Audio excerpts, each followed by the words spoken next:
nicely done there. Yeah. Daddy. It's the Top 40 Timeline, video vlog show, whatever it is. Loosey Goosey, rock and roll trivia It's show. called Air Radio Music History and Trivia. There it is. And there's the gal right there. I'm Big Daddy. And there's the gal right there, Leah Lywood, who puts all this stuff together, all the rock and roll info. And there's So Lee much Lakin, Mr. Voiceover Man over there. And we're all set for another week. Brought to you by the Air Radio Network. Hey, we might as well promote ourselves. Exactly. Right? Exactly. We are FM108.ca, Canada's oldie station. We are Radio GTA and freeform radio across Canada. We always support Canadian tourism. There's got to be something different about a radio station, and that's what we pride ourselves in, is promoting Canadian tourism. We talk about little towns in Quebec and what's special here, there, and there. So, you know, and plus we have a huge selection on GTA, 6,000 plus right now of songs from yesterday and today. So we just play cool tunes. We don't have a format. FM 108, on the other hand, is 50s, 60s, 70s, and that's it. Kind of like our show here. Great. Yeah. Not really a format. No. Yeah, great station.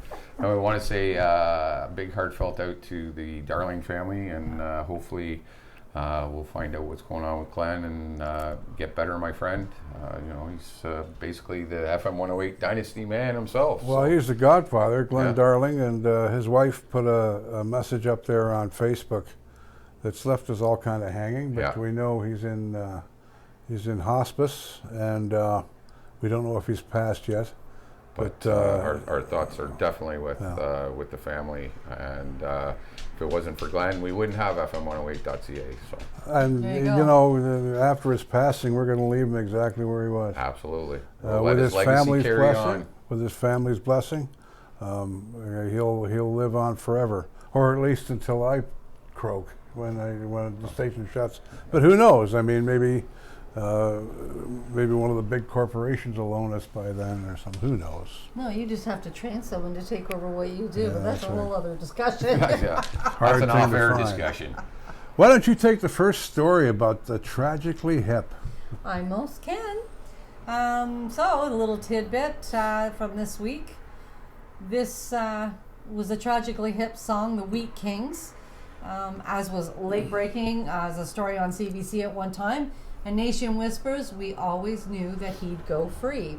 So the song The Wheat Kings, not everybody knows what that was written for. And of course, we know that Gord Downey was very much so a poet and wrote the majority of songs for the hip, amazingly. Wheat Kings famously begins with the most Canadian of sounds, the echo of loons calling out over a lake. What commences from there is a story of one of the greatest injustices in the Canadian justice system, the wrongful rape and murder conviction of David Milgaard, who was released from prison after 23 years behind bars. He was 17 years old, if you can only imagine, when he was wrongfully convicted. Yet another example of Downey's obsession with his country's darkest moments, as well as the band's ability to contrast the disturbing lyrics with pleasant, even pastoral music.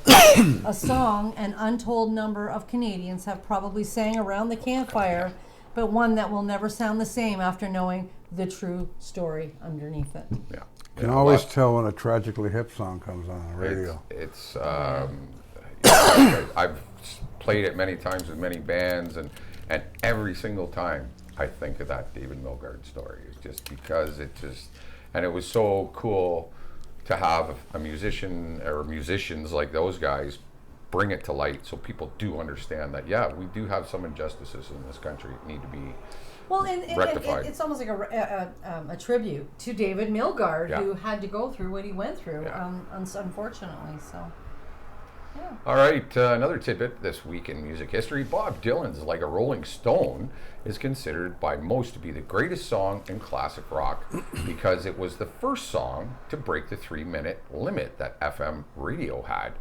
This song from Highway 61 Revisited was revolutionary for the time, running just over 6 minutes, and most radio stations refused to play songs over 3 minutes on their stations.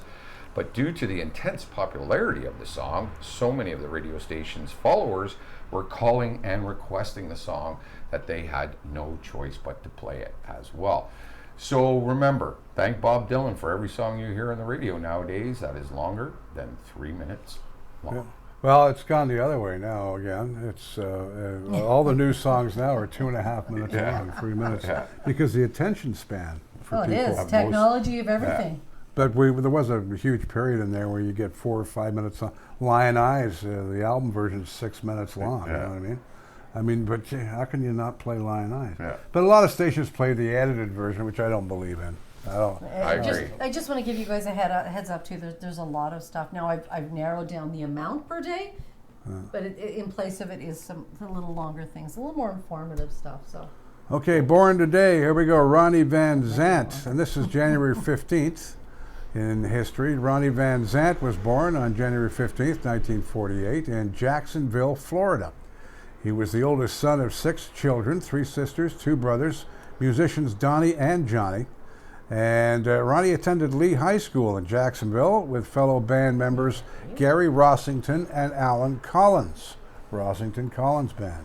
Ronnie grew up in one of the toughest households in one of the toughest areas, Jacksonville's west side, known as Shantytown. His musical interests stemmed from playing his father's guitars and piano. Skinner started doing, one-night gigs that eventually led to management under Alan Warden and a chance to record a demo album with Jimmy Johnson. Although the demo didn't get much attention, they ended up getting an offer to be signed by Capricorn Records. Ronnie vetoed the deal because he wanted to see the band succeed on its own terms and wouldn't live in the shadow of the Allman Brothers. In '73, things finally started coming together for them. During a week-long stint in Atlanta, the band was discovered by Al Cooper. It was then that they signed on with MCA subsidiary Sounds of the South. From there, they produced Simple Man, Gimme 3 Steps, and what is now a classic rock anthem, and Van Zant's Memorial Freebird, of course. Well, who can forget that? Yeah. On October 20th, 1977, on a flight from Greenville, I got a frog in my throat that's just pissing me off. Here, Sorry. should I just knock them out? Ribbit. There you go.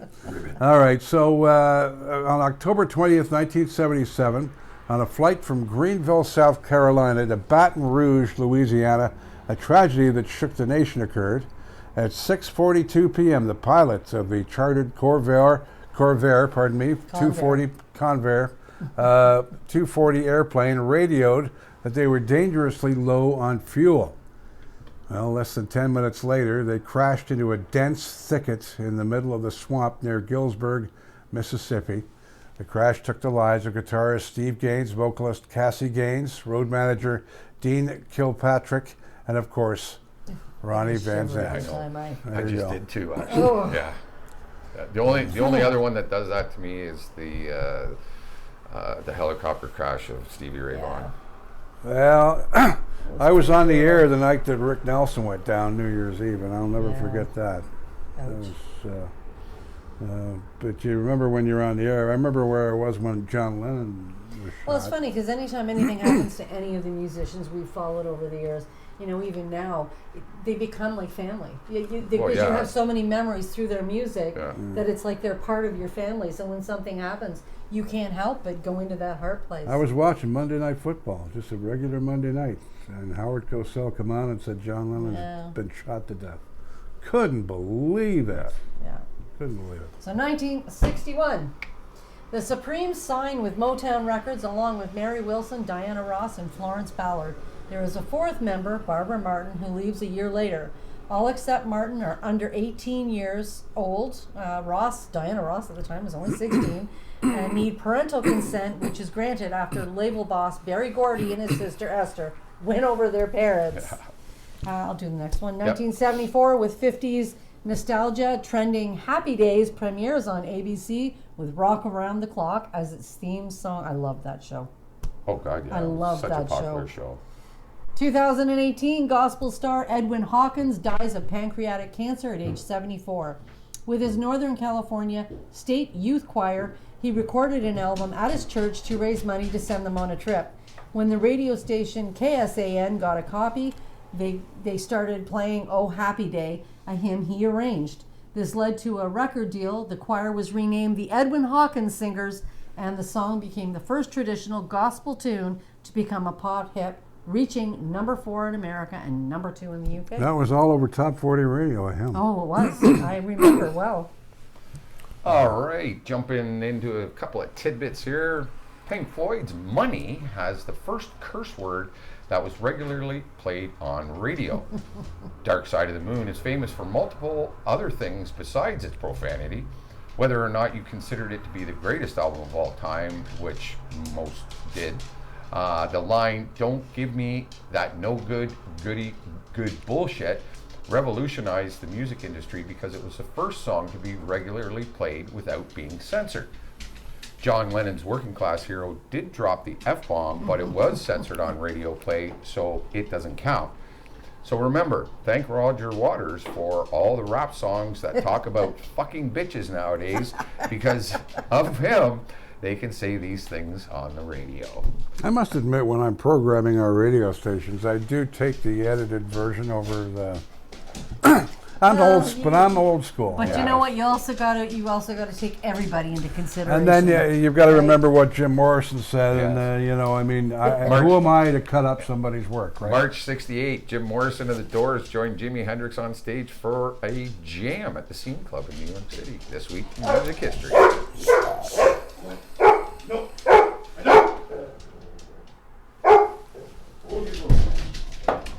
That's just our mascots. Yeah, it is. One of two. Is it me now, or what? Yep. Born James Wayne Stafford on January 16th, 1944 in Winter Haven, Florida. Jim is an American comedian, musician, singer-songwriter, and actor. His songs include Spiders and Snakes, Swamp Witch, Under the Scotsman's Kilt, My Girl Bill, and Turn Loose My Leg. The hits, Turn Loose My Leg. The hits just kept coming and included My Girl Bill, of course, which is one of my favorites. Wildwood Weed, of course, remember that? And the wonderfully satirical Cow Patty, written for the Clint Eastwood movie, Any Which Way You Can, in which Jim appeared. Jim launches his television career with The Jim Stafford Show on ABC in 1975. His numerous television appearances included music specials, variety shows, and talk shows. He co-hosted the popular primetime show Those Amazing Animals with Burgess Meredith and Priscilla Presley. And he hosted 56 episodes of Nashville on the Road and made 26 appearances on The Tonight Show. God, that guy got around, didn't he? Busy guy. He has hosted many major awards programs, including 4 True Value GMC Truck Country Showdowns. In 1987 and 1988, Jim was a regular performer and head writer producer for the Emmy-nominated Smothers Brothers Comedy Hour, and Stafford had his own theater as well in Branson, Missouri since 1990. Still performs there 3 nights a week, and he was self-taught on guitar, fiddle, piano, banjo, organ, and harmonica. And he was the supervising writer for the Smothers Brothers Comedy Hour, which aired on NBC in 1988. As of this week, January 16th, 2024, he's now 80 years old. A lot of people had no idea just one how of the busy funniest he was. guys, too. Oh, yeah, he was amazing. Smothers Brothers was a great show. Yeah. But to know, I didn't know that he actually did that behind me the neither. scenes. I didn't So that was something I found quite. I knew some of the other stuff, but that was cool. 1938, clarinetist Benny Goodman, who many call an improvisational genius, breaks through cultural barriers to play the first ever jazz concert at Carnegie Hall. Having already conquered radio, film, and the stage, Goodman's publicist suggests in 1937 that Goodman play Carnegie Hall. At first, Goodman does not take him seriously. Jazz at Carnegie Hall? What? The pinnacle of all that is pure and proper in American music. However, Goodman reconsiders and agrees. Weeks before the show, tickets are already sold out. No, it was Benny Goodman, Glenn Miller, and everybody else back then. Pretty much. Those were the 2 big names back then. All right. 1938. Well, yeah, you were around back then. I was, yeah. I was only a young lad, though. Tell us about it. Hadn't hit puberty yet, but he was there. No, my voice hadn't broken. Yeah. But, 1996, this week in history, Jamaican police mistake Jimmy Buffett for a drug smuggler and shoot at his seaplane, named the Hemisphere Dancer. After it lands in the water, Bono of U2 is on board with his family, along with Island Records head Chris Blackwell. The plane is hit a few times, shattering the windshield and doing damage to the fuselage, but no one is hurt. It was absolutely terrifying, and I honestly thought we were all going to die. Bono says the Jamaicans apologize and try to convince the tropical troubadour to come back soon. Okay, I'll be right back. Buffett turns the incident into a song called Jamaica Mistaka, where he sings, "We only have for chicken. We were not the ganja plane." Yeah. Well, you should have seen their faces when they finally realized we were some coked up cowboys, not some coked up cowboys, sporting guns and alibis. That's lyrics. So yeah. So, and different font kind of screwed me up too. So. But yeah, imagine that getting shot at. Like, you'd be shitting your pants. Yeah, and come on back. Yeah. Think about it. Get right on that. Quick story about Roy Orbison is he did a concert with Bobby Goldsboro out in the boonies somewhere. Out in the boonies somewhere in the 60s, and they charged $1 for everybody to get in. So the guy paid him with dollar bills, right? So he's in the hotel room, and a bank robbery happened down the street. And the maid went in when Roy was counting the $1 bills with Bobby, and there was $1 bills all over the bed. And the maid phoned, and the cops came and thought that it was that they robbed the bank. Can you imagine that? And that really happened. And apparently the maid didn't know who they really were. Obviously. No. All right, Big Daddy. 2018, Eminem is questioned by the Secret Service about lyrics in his song "Framed," where he imagines Ivanka Trump murdered in the trunk of his car. Well, agents determined he is not a threat. Eminem later raps about it on his song "The Ringer." Agent Orange just sent the Secret Service to meet in person. But you don't do that. Why would you do something with rap like these days? Everything's death. I'll do one more and they here. challenge the authorities at the best of times. So I'll do one more. Some of them. Neil Young's "After the Gold Rush" is the only album reviewed by Rolling Stones magazine twice this week in history. The album is up there with Bob Dylan's "Blood on the Tracks" for the best breakup album to ever exist, with some of Neil Young's most famous songs, including "After the Gold Rush" and "Southern Man." The first time it was given a bad review, however, the second time it was given an outstanding review due to the huge success of the album. This made it one of the most famous albums of all time because, for once, Rolling Stone magazine was wrong. There it is. There you go. Yeah. So born today, January the 17th, this was 1955. Steve Earle was born in Fort Monroe, Virginia. U.S. American singer-songwriter and guitarist who bridged the genres of rock and country music. JT. As a child growing up in Texas, Earle acquired his first guitar at age 11 and was playing proficiently 2 years later. Earle was often in trouble with the law and was disliked by local country music fans because of his long hair and precious anti-Vietnam war stance. He left home as a teenager to live with an uncle in Houston and dropped out of high school. Making his way to Nashville, Tennessee, Earle sought to establish himself as a songwriter. In the process, he forged friendships with a pair of his musical idols, Guy Clark and Townes Van Zandt, country music outlaws of long standing. Earle's political fervor, especially in his opposition to the death penalty, was often evident. Earle's romantic confessional collaboration with his sixth wife. He's up there with Henry, isn't he? A few, eh? Singer Alison Moorer won a Grammy, Best Contemporary Folk, Americana album. Earle authored a collection of short stories and was the subject of the film documentary Steve Earle, Just an American Boy. He also appeared in the bit roles in the television dramas The Wire and Trim and in the comedy thriller film Leaves of Grass. Earle's debut novel, I'll Never Get Out of This World Alive, was published shortly after the release of the album of the same name. He is now 69 years old. Yeah. Happy birthday. Happy birthday, Mr. Another Earl. bunch of things that Yeah. you don't really know about. Yeah. Things they do kind of aside from their music that don't always get a lot of publicity. All right, 1942, Cassius Clay is born in Louisville, Kentucky. Later changing his name to Muhammad Ali, he becomes a champion boxer and one of the world's most famous athletes. His clever, boastful raps during interviews and other public appearances influence hip-hop, and he becomes an icon of that genre.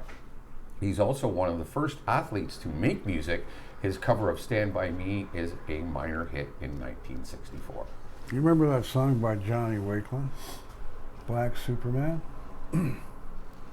No? I bet you I would Sounds if I heard familiar. it, but I can't Yeah. go by title. Not for Yeah, that that one. was Sounds that was a big hit in Yeah. '75. Yeah, me I remember too. that. Black Superman But by I bet Johnny you could put Wakelin. it on, I'd be boogieing Yeah. to Oh it. yeah, what's a reggae song? Oh, yeah. Johnny Wakelin, right? Oh yeah. Yeah. Go ahead, Lee. 1967, the Daily Mail ran the story about a local council surveying finding 4,000 holes in the road in Lancashire, inspiring John Lennon's contribution to the Beatles song "A Day in the Life." Under the headline, "The Holes in Our Roads," the brief stated, there are 4,000 holes in the road in Blackburn, Lancashire, or 26th of a One. hole, 26. or 1/26th of a hole per person, according to the council survey. If Blackburn is typical, there are 2 million holes in Britain roads and 300,000 in London. Lennon had a problem with the words of the final verse, however, not being able to think of how to connect. Now they know how many holes it takes to fill the Albert Hall. His friend Terry Doran suggested that the holes would fill the Albert Hall, and the lyric was eventually used. So very cool. Well, it's just a lyric that sticks out when you hear that song, Oh, right? God, yeah, big time. 4,000 I'll finish holes, this one off. yeah. 71, halftime entertainment at Super Bowl, what would that be, 10? Yes. In Miami comes courtesy of the Southeast Missouri State Marching Band, and Marvin Gaye does the national anthem. E is 5, X is 10. Texas time. While My Guitar Gently Weeps by the Beatles features a guitar line played by Eric Clapton. Did you know that? One of George Harrison's most famous songs actually has gutter lines from Clapton, although Eric is uncredited on the song and George Harrison is. Harrison repaid the favor by playing the lead on Cream's song Badge, where Clapton is credited and Harrison is not. So in the end, George Harrison is still the nice Beatle we all know him as. Didn't they trade girlfriends too or something? Well, they Yeah. didn't trade. Wives. One wives. was together, and then Harrison took Clapton's Harrison- wife, Yeah. basically. Yeah. Yeah. So I'm sure that came into things Yeah. a little bit. Wasn't it the other way A little around? bit. It Well, might I'm pretty be. sure it was George took I'm trying to remember. No, I Yeah. remember. Eric's wife, I'm pretty And then sure. they split up too. So. I'm pretty foggy when I go back that far. The Dixie Chicks named themselves after the Little Feat song, Dixie Chickens. I didn't know that. I like that one. That's a good one. Not Elvis. Elton John and Bernie Taupin wrote Don't Go Breaking My Heart under the pseudonyms Ann Orson and Cardi Blanche. Oh, sorry. Kiki D. I'll do one more. Carte blanche. English studio guitarist Victor Flick is best known for playing the guitar riff in the James Bond theme. I often wondered who did that. And Flick was paid a one-off fee of £6 in 1962 for the recording. Look Flick. how famous that recording is now. Vic Flick, he was on, what do you call that show, Pawn Stars, brought his guitar in to sell. Yeah. Opens up this book of all the songs he was on. Most of the Beatles, a lot of the Rolling Stones. There's a whole This history guy on him. was on so many Yeah. albums. It was ridiculous how many this guy was on. It was crazy. He's another one was born in like 1930, early 1940s, I Yeah. believe, 41, I forget, but 1938. Oh, sorry, what am I doing? I'm taking your place now. Are you? Oh, I was. No, go. In 1938, American session keyboard player Hargus Pig Robbins, he was blind, poor bugger, having poked himself in the eye with a knife at the age of 3, and later learned to play piano at the age of 7. While attending the Nashville School for the Blind, that's what that happened, and he played his first session in 1957, with his first major recording being George Jones' White Lightning, And Robbins played on records for such many artists, including Patsy Cline, Dolly Parton, Loretta Lynn, Kenny Rogers, Charlie Rich, Bob Dylan, Neil Young, J.J. Cale, Mark Knopfler, my God, Merle Haggard, and Roger Miller as well. And sadly, Robbins died on the 30th of January 2022 at the age of 84. So he poked himself in the eye when he was 3 years old. Yeah. Imagine that, eh? Wow. Go ahead, Tim. That's You want me to do one more? Go for it. 1968, at a White House luncheon to discuss the rise in urban crime, Eartha Kitt gets into a notorious spat with First Lady Claudia Taylor, Lady Bird Johnson, declaring Vietnam is the main reason we are having trouble with the youth of America. It is a war without explanation or reason. Although accounts of the entire argument differ, Kitt is subsequently blackballed in America after that. There you go. 1971, the McMahon Erickson Advertising Agency takes a meeting with British songwriters Roger Cook and Roger Greenway to record a Coca-Cola commercial, which I remember avidly, with the group The New Seekers, which becomes I'd Like to Teach the World to Sing. The radio spot called I'd Like to Buy the World a Coke proved popular with listeners, but when it is made into a TV commercial, it becomes iconic. The ad shows a globally diverse cast singing the song on a hillside, titled Hillside, and costing a whopping $250,000 to film. It is first aired in July 1971 and spawns many sequels, including a Christmas version filled at night with a choir holding candles on a hillside in a tree formation. The commercials become some of the most successful ever filmed and in a way herald in the dawn of the globalization era. When it comes time to record a full version of the song, minus the Coke mentions, the New Seekers aren't interested. So producer Billy Davis gets some studio singers to come on in, get on board, and they release the song credited to the Hillside Singers, a tie-in with the commercial. The New Seekers, realizing they are missing a huge opportunity, change their minds and record it. Both versions climb the chart, each peaking on January the 15th, 1972, with the New Seekers reaching number 7 and the Hillside Singers number 13. Yeah, that was one of those rare occasions on the top 40 where two songs meet.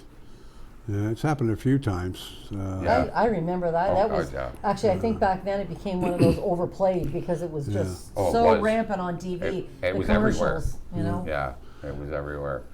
The famous opening guitar on Derek and the Dominoes' Leah is not Eric Clapton. Many people consider Clapton to be one of the greatest guitarists to ever exist. However, in his most well-known and highly regarded songs, it is not Clapton playing the guitar, it's Duane Allman from the band the Allman Brothers. Clapton could not hold a singing note and play multiple guitar lines at the same time, so his buddy helped him out. So remembering when you're rocking out to Leah and thinking, my God, Clapton's amazing, you should actually be thinking, my God, Duane Allman is amazing. Yeah, that's a great piece of guitar work there. A lot of people don't know this either. In 1975, a Playboy music poll ranked Karen Carpenter as one of the best drummers in the world, and Led Zeppelin's John Bonham came second. Can you imagine, right? And people don't there's so many that don't even know that Karen Carpenter is a drummer. Oh, God, yeah. And there she is, ranked above Bonham, and Bonham was mind-blowing. Isn't it amazing I'll do one more here. Pope Benedict, that would be 16. Top rock album is the Beatles' Revolver, according to the Vatican's official newspaper. Latins, don't you think? No. Well, we're not Latin, you know. Or Roman numerals. I don't know why they do that with the Super Bowl and stuff. Just can't call it 56, 57, whatever the hell it is. There's a historical meaning, I'm sure. Okay. Passé. Meh. 1943, Janice Lynn Joplin was born on January 19th, 1943, in the Gulf Coast oil town of Port Arthur, Texas. Her father worked for Texaco, and her mother was a college registrar. While growing up, she did not feel as though she was fitting in. No kidding. No kidding. When she was young, Joplin was a good student and sang in a church choir, but she was a misfit and a rebel in high school. She and friends traveled to bars in nearby Louisiana, and she began listening to blues and jazz artists like Lead Belly, Bessie Smith, and Ma Rainey, and as well as folk singer Odetta. After high school, Joplin studied at Lamar State College of Technology in nearby Beaumont, Texas, and at Port Arthur College. And there, she took secretarial courses, believe it or not. And she worked in the local library one summer and also waitressed before moving on to Los Angeles in 1961. By 1962, Joplin was back in Texas studying art at the University of Texas at Austin. She played gigs at informal venues on campus and at the well-known Threadgill's Bar, a bar set in a former gas station. And Joplin left school and headed for San Francisco in 1963 in hopes of getting her musical career off the ground. She performed on a side stage at the 1963 Monterey Folk Festival. And living in the Bay Area in 1963, Joplin began performing the bluesy songs of Bessie Smith. And her drug use increased, as did her drinking, and her trademark liquor was Southern Comfort. Joplin grew addicted to heroin, and she tried to kick the habit several times, including during a trip in early 1970 to Brazil. But she relapsed later that year while recording her second album, Pearl, in Los Angeles. 3 days before she died, Joplin recorded a birthday greeting for her friend, former Beatle John Lennon. He later said the tape arrived at his home in New York following her death. In her will, Joplin left $2,500 for friends to throw a party in case she died. The party was held on October 26th at the Lion's Share Club in San Anselmo, California. The invitations read, "Drinks are on Pearl," and the Grateful Dead played. Right on. Wow. I thought that was interesting because I really didn't know a lot about her education. I mean, Yeah, you really, in I the didn't, music world, you really, again, you don't realize that these people had a lot more going for them than just a musician. If you So look I thought close, that was a lot if of you stuff look that closely, could be she put was in. a beautiful gal. Oh, yeah. With some makeup on, she used to really look great. But she was in just my a very opinion. natural, Yeah, she was natural you know, beauty. out there yeah, and natural. do her thing, Yeah. right? So 1953, Desi Arnaz Jr. is born to Hollywood power couple Lucille Ball and Desi Arnaz, stars of the wildly popular sitcom I Love Lucy, one of my favorites. The birth is a pop culture milestone as the couple's fictional counterparts, Lucy and Ricky, welcome little Ricky at the same time, a smart but controversial decision to write Ball's pregnancy into the show. Shortly after, Desi Jr. appears on the very first cover of TV Guide. He goes on to form a band with Dean Martin's son, Dean Paul, and schoolmate Billy Hinshaw, Dino, Desi, and Billy. Very cool. That They had was a few their- hits that on was their- Billboard. They were there in the late 60s. He did, Yeah. yep. You want to do the last one? Yeah, 1957, Johnny Cash appears for the first time on national television when he appears on the Jackie Gleason Show. I used to love Jackie. Johnny amazing. Cash. But I didn't know Cash, that was his first I appearance did, yeah, I didn't either. That's No, kind of cool. it's cool. His grandson sounds just like him. He does too, yeah. You heard? Yeah. Have you seen him on YouTube? Yeah, I've His seen a couple grandson. videos. Yeah. Well, that's it for us for the trivia this week. We hope you enjoyed. Good timing, too. Perfect timing. Yeah. And, We've had fun. I want to We've had thank fun. everybody for checking us out, and hopefully we, learned you something today. Check out the Top 40 timeline. It's heard on many radio stations around the world. And don't forget our air radio stations, of course, who are bringing you the show this week. FM 108.ca, 50s, 60s, and 70s. And we also have Radio GTA, our freeform station, and our local radio station we're very proud of, Halton Hills Online. So, and of course, we have our video every week right here on, was it the Halton Hills? Tell us a little bit more about the channel we have on YouTube where you can find all our stuff, right? It's Well, it's just it's a website, and you can connect on the website to YouTube, or you can go directly to YouTube. Halton Let's say Hills it's Online. the choice. yeah. Actually, not well. Yeah, but if you go onto the HaltonHillsOnline.com and you look under the menu and look for vlogs, you will see all of them. You will see the one They're that we all do there. locally for Halton Hills, but you'll also see Air Radio or Radio GTA. With the stuff we do right here, That's and right. the FM 108. So you can watch us for 24 hours, for probably 100 hours. For how many years we've been doing this? Oh, 4. Yeah, Almost 5. We're going on 5 Probably coming now. up to 5 now. that's right. All right, All right, thanks, guys. Thanks, everybody. Have a great week and be safe. Uniting community worldwide. Can we say community on this show?